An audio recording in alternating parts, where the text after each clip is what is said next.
Over the last few days, you've likely been inundated with national headlines about migrants and asylum seekers at the southern border.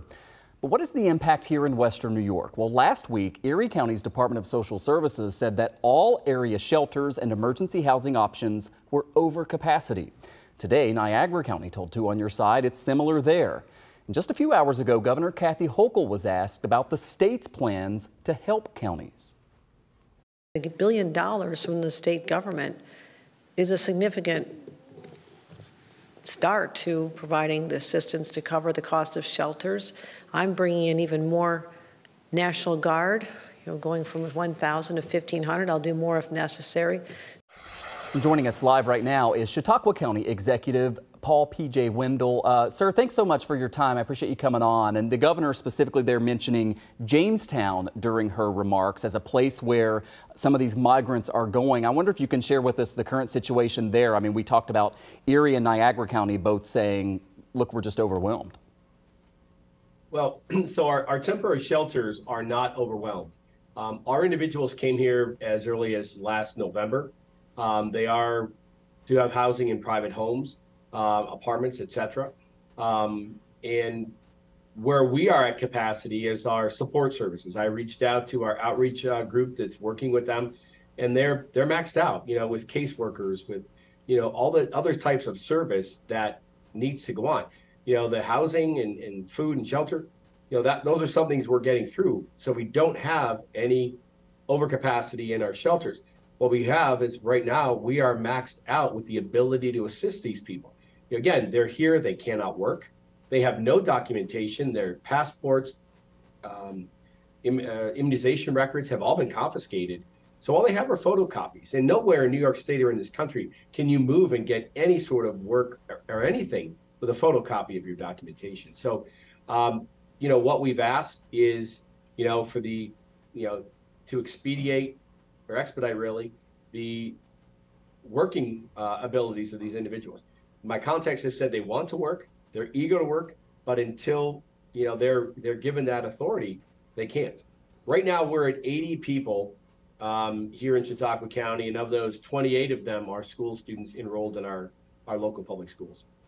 Yeah, and also plenty of open positions, too, in terms of finding jobs for folks who are going to be here, as, again, the legal asylum process is playing out for them. We played the governor there referencing state funding, National Guard, that sort of thing, but you laid out what you specifically need help with in Chautauqua County. Is that something where you see the state being able to assist with those services that you mentioned? We're hope so. I mean, we're very hopeful. I spoke out to one of our local school superintendents. He gave me a cost analysis of what it would cost. There are 500 students in this district right now that are receiving services under the umbrella of English as a second language, if you will. I'm not sure exactly the term, but they added 28 more. Well, that 28 more in 1 year could cost them about $400,000 to adequately staff, translators and aides and other support service personnel. And that number just incrementally goes up. If we go to, 30 individuals, 50 individuals, 100 school students, that all increases the cost astronomically. And those are things we're going to need assistance with from the state.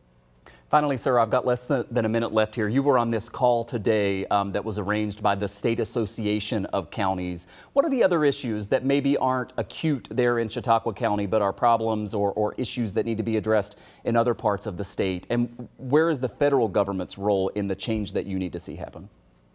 The federal government needs to step up and come up with a solid plan. This is something that has not been evident to any of us here in New York State. I can tell you a good friend and former county or fellow county executive in Orange County, Steve Newhouse.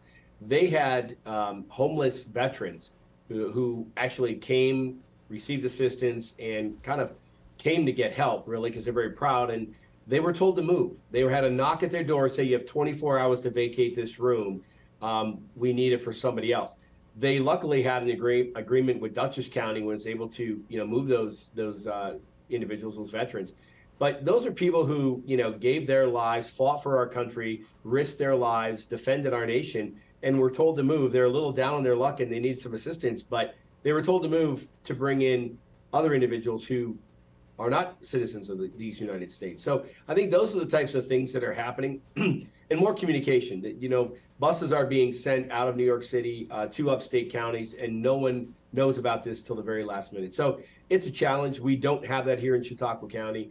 But again, my sympathies to the rest of it.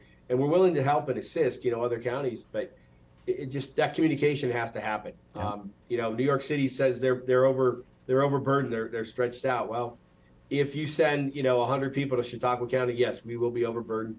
We will. So all you would do is just, shifting the weight or the burden from one part of the state to the other. So, yeah.